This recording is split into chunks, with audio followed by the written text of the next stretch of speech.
समर्पण योग के दूसरे भाग का एक ही उद्देश्य है, पूरी एक ही थीम है।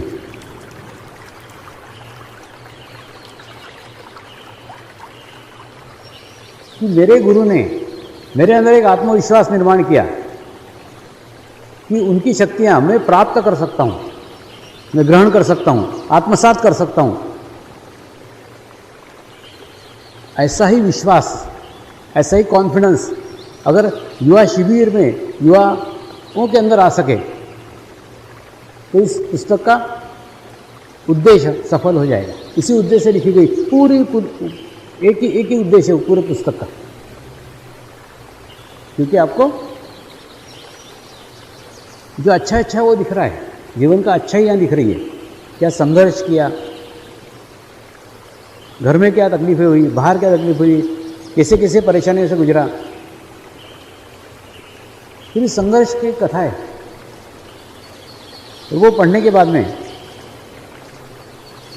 युवा साधक के बीच में, युवा साधिका के अंदर ये एक आत्मविश्वास आ जाता है कि जब स्वामी जी इतना संघर्ष करके आगे बढ़ सकते हैं तो मैं क्यों नहीं बढ़ सकती, मैं क्यों नहीं बढ़ सकता, मैं भी बढ़ सकता हूँ, मैं भी पा सकता हूँ, मैं भी ले सकता हूँ, मैं भी ग्रहण कर सकता हूँ, मैं भी आत्मसात कर सकता हूँ। तो युवाओं को जो गलती पुराने साधक कर रहे हैं वो गलती दोहराने की नहीं है। मंत्र को रटने का नहीं है, मंत्र को आत्मसात करने का है। आत्मसात करने के बाद में आपको अनुभूति होगी, आपको अनुभव होगा, आप नहा रहे हैं और आपको वो मंत्र सुनाई आ रहा है। आप कहीं एकांत में अकेले चल रहे हैं, आपको मंत्र सुनाई आ रहा है। आप किसी एकांत स्थान के ऊपर बैठे हुए हैं, आपको मंत्र की ध्वनि सुनाई आ रही है।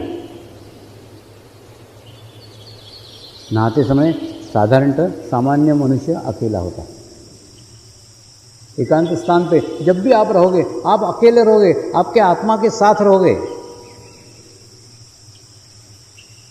और जब आत्मा के साथ रहोगे तो आत्मसात किया वो मंत्र प्रतिबिंबित होगा, उसका आवाज, उसका नाद आपको सुने आएगा।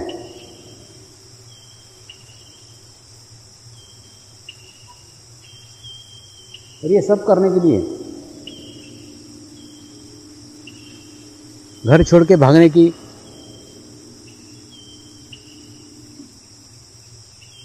ये सब करने के लिए जंगल में जाने की,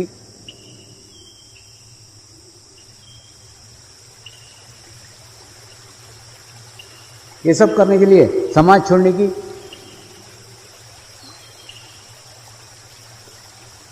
कुछ भी आवश्यकता नहीं है। आवश्यकता है अपने भीतर झांकने की, अपना आत्म परीक्षण करने की, अपना आत्मचिंतन करने की, मंत्रों को आत्मसात करने की। और जैसे ही मंत्र आत्मसात होगा तो आपको अनुभव होगा स्वामी जी शरीर नहीं है।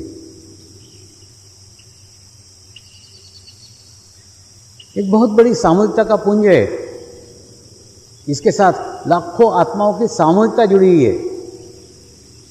शरीर तो एक माध्यम है।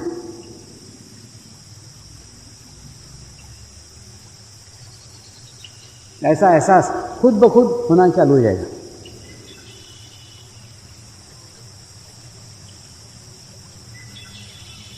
ये वर्ष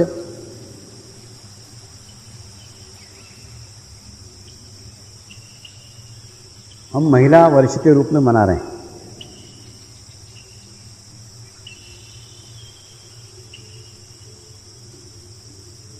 इस वर्ष में कई स्थानों पर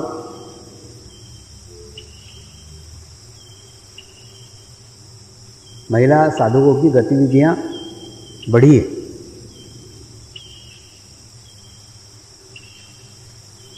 महिला साधकों का एकत्रीकरण बढ़ा है।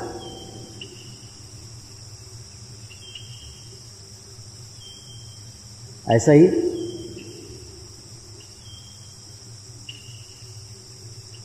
एक प्रसंग गत माह में मुझे देखने को मिला। मैं मेरे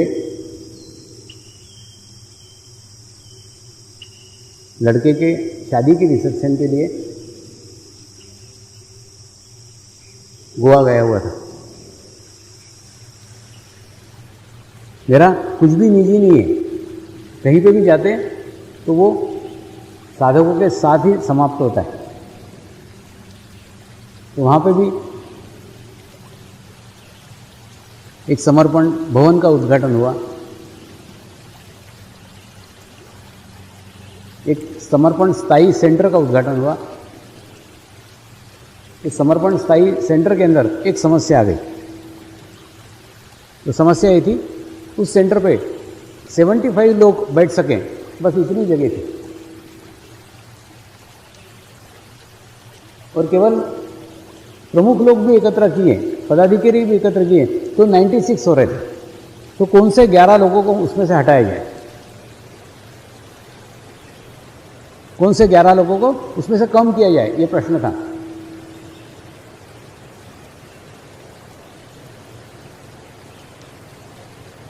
मैंने उनको उत्तर दिया, मेरे जीवन में मुझे जोड़ना आता है, मुझे घटाना नहीं आता। तो मैं 11 लोगों को घटाना नहीं चाहता। तुम एक काम करो, उस सेंटर का स्थान ही बदल दो, एक बहुत बड़ा हॉल लो जहाँ पे सब लोग एकत्र हो सके। तो 1100 लोग अलग से जुड़ गए कार्यक्रम में। पूरे हॉल में वो कार्यक्रम को तब्दील किया गया और एक बहुत बड़े स्तर के ऊपर वो कार्यक्रम आयोजित हुआ। और उस कार्यक्रम में महिलाओं ने विशेष रूप से भाग लिया था और उनका नेटवर्क, उनका एकत्रीकरण इतना सुंदर था कि केवल 20 घंटे के सूचना के ऊपर इतने सब लोग दूसरे दिन सवेरे इकट्ठा हो गए थे। 20 घंटे पहले सूचना दी थी कि इस हॉल में कार्यक्रम है, कोई पहले पूर्व सूचना नहीं, कुछ नहीं। तो इतना अच्छा एकत्रीकरण, इतनी अच्छी सामूहिकता, इतनी अच्छी कलेक्टिविटी सिर्फ इसी कारण गोवा में हो सकी क्योंकि उनका आपस में नेटवर्क अच्छा है, उनका सेंटर से संबंध अच्छा है, आपस में तालमेल है। एक मैसेज तुरंत फटाक से 20 घंटे के अंदर सब जगह पहुंच गया। और एक बहुत बड़े हॉल में सब लोग एकत्र हुए और एक अच्छा कार्यक्रम वहाँ संपन्न हुआ।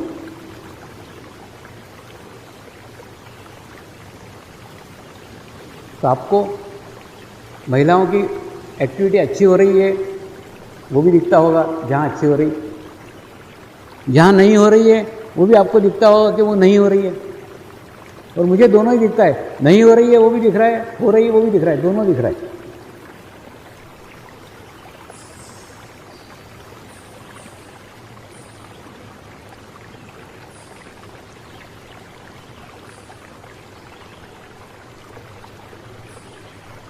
दोनों इसलिए दिख रहा है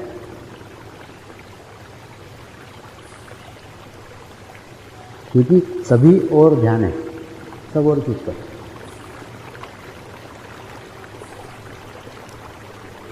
लेकिन एक कमी महिलाओं की महसूस हो रही है, वो ये कि संगठन की कमी है, आपस में तालमेल नहीं है।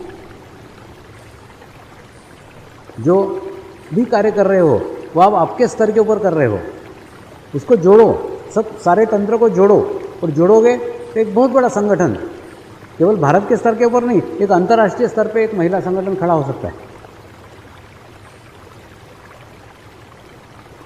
और ये केवल मैं बोल नहीं रहा हूँ, मैं उसके लिए आपको व्यवस्था भी दे रहा हूँ, उसके मार्ग भी बता रहा हूँ, उसके रास्ते भी बता रहा हूँ, लेकिन उस रास्ते पे चलो ना। जैसे अभी हाल ही में गुरुमा ने ब्रेल लिपि में किए गए पुस्तकों का उद्घाटन किया। ये सारी पुस्तकें तैयार हैं। एक दूसरा, जो अंध विद्यालय के व्यवस्थापक है उनके एप्लीकेशंस तैयार है कि हमको पुस्तकें चाहिए और ये पुस्तकें देने के लिए तैयार है, लेकिन फिर भी उन तक इसलिए नहीं पहुंच रही है क्योंकि ये जिम्मेदारी महिलाओं को सौंपी गई थी कि वो पुस्तकें प्राप्त करके उनको डिस्पैच करे। वो जिम्मेदारी नहीं ली, इसलिए वो डिस्पैच नहीं हो रही। तो केवल भारत के अंध विद्यालय से नहीं, पूरे अंतर्राष्ट्रीय अंध विद्यालयों के साथ आपका संपर्क होगा, आपका कनेक्शन होगा, और कनेक्शन होने के बाद में एक अच्छा अंतर्राष्ट्रीय स्तर पे एक महिला संगठन खड़ा हो सकता है। लेकिन इसके लिए पहले आपको संगठित होना पड़ेगा, आपको एकत्र आना पड़ेगा। और जैसे मैंने पहले भी बार ये बात दोहराई थी, फिर दोहरा रहा हूँ कि महिलाओं के अगेंस्ट मत रहो। मेरे पास जितनी शिकायत है, किसी महिला का लेटर आया तो समझ लो किसी महिला की शिकायत ही होगी। कोई महिला किसी पुरुष की शिकायत नहीं करती। तो कम से कम महिला ने महिलाओं की शिकायत नहीं करना चाहिए। शिकायतें उससे मिलो, आपस में बैठो और तय करके निपटारा कर लो। क्योंकि आपस में आप आपकी शिकायतें करते रहोगे तो कैसे संगठित होगे, और कैसे संगठित होगे तो कैसा कार्य होगा। कार्य तो है ना, कार्य तैयार है। दुनिया भर के संस्थाएं वो प्राप्त करना चाहती है, लेना चाहती है, हम देने को तैयार हैं, लेकिन पहुंचाने वाली आप नहीं। अगर आप उसमें सहभागी होते हैं, अगर आप उसमें शामिल होते हैं, बहुत सारे विद्यालयों से आप जुड़ सकती हैं। क्योंकि भविष्य में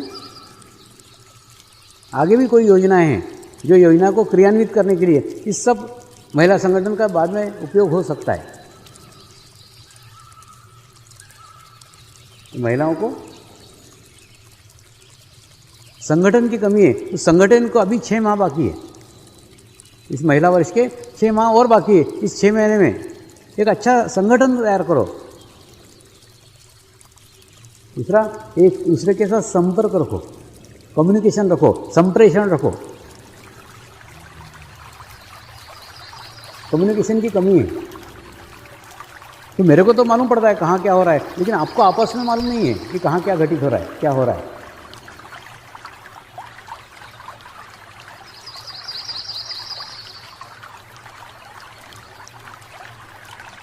दूसरा, जो साधकों के छोटे छोटे बच्चे, जो बाल साधक,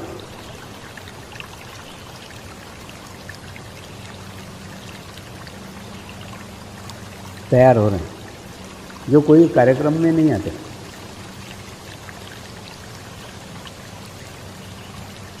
कोई मेडिटेशन में शामिल नहीं होते,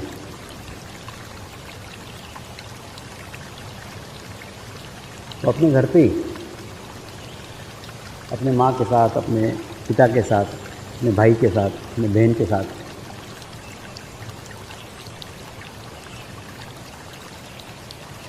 ध्यान करते रहते हैं। ऐसे बाल साधक हैं। भविष्य में वो भी इंतजार कर रहे हैं, वो भी बड़े होंगे, बड़े होके इस बहुत बड़े समर्पण के सागर में विलीन होंगे। वो इंतजार कर रहे हैं, राह देख रहे हैं।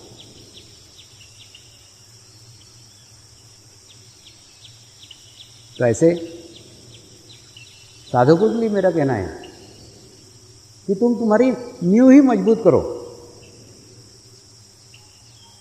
इस सामूहिकता में शामिल होने के पूर्व तुम्हारी नींव मजबूत होना चाहिए, नींव स्ट्रांग होना चाहिए। नींव स्ट्रांग होना चाहिए ना। जो विषय, जो गंभीरता, जो मर्म, समर्पण का जो मर्म है, उसको समझ करके फिर आगे आओ। तो फिर मंत्र समझ में आएगा, स्वामी जी समझ में आएंगे, ध्यान समझ में आएगा, संगठन समझ में आएगा, प्रचार समझ में आएगा, गुरु कार्य समझ में आएगा, गुरु दीक्षा समझ में आएगी, सब समझ में आएगा।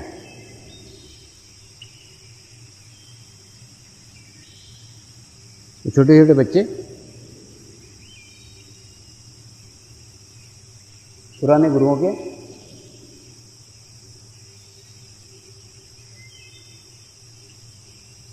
चरित्र पढ़ते रहते,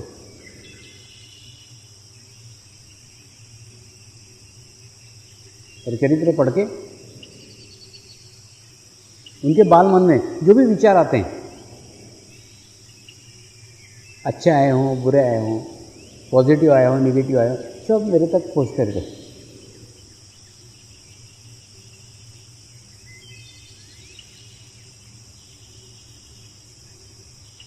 तो उनको एक अंतर,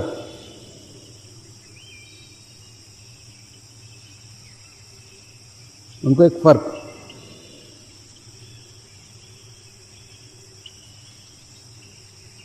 पुराने गुरुओं में और आज के गुरुओं में नजर आ रहा है।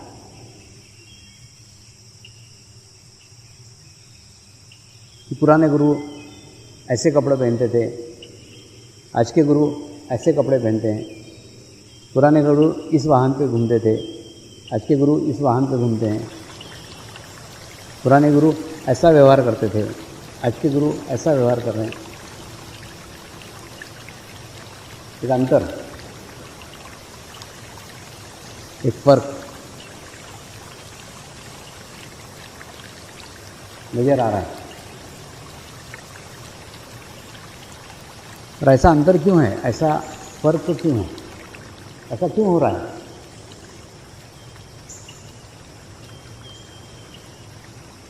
ऐसा उनके बाल मन में प्रश्न उठता है। ताई उनको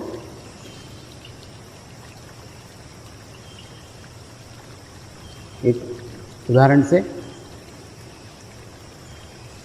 मैं उनके शंका का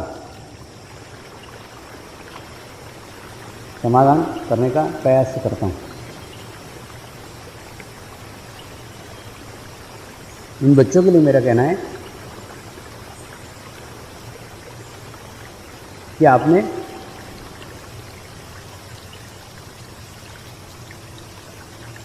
घड़ी देखी हुई, घड़ियाँ अलग अलग रंग की होती है, घड़ियाँ अलग अलग आकार की होती है, घड़ियाँ अलग अलग डिज़ाइन की होती है, और घड़ियाँ अलग अलग जगह स्थित होती है। अलग अलग जगह स्थित होती है ना। आजकल टेप रिकॉर्ड में घड़ी आती है, पेन में घड़ी आती है, डीवीडी प्लेयर में घड़ी आती है, ट्रांजिस्टर में घड़ी आती है, रेडियो में घड़ी आती है, मोबाइल में घड़ी रहती है।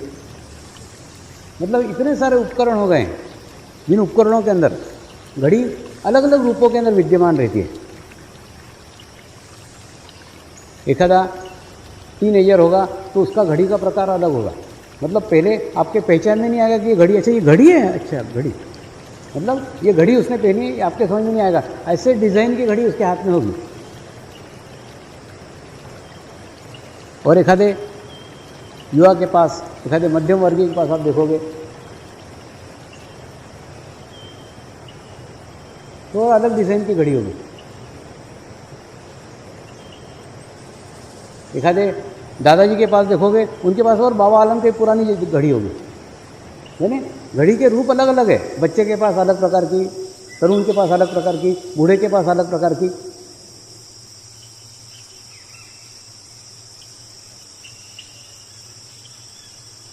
और प्रत्येक घड़ी का डिज़ाइन अलग अलग रहा, प्रत्येक घड़ी का कलर अलग अलग रहा, प्रत्येक घड़ी का शेप अलग अलग रहा, स्थान अलग अलग रहा, तो भी सब घड़ियों का एक ही उद्देश्य होता है। वो उद्देश्य है आपको आज का समय बताना, वर्तमान समय बताना, अभी कितना बज रहा है ये बताना उसका उद्देश्य है। तो घड़ी किस व्यक्ति ने पहनी है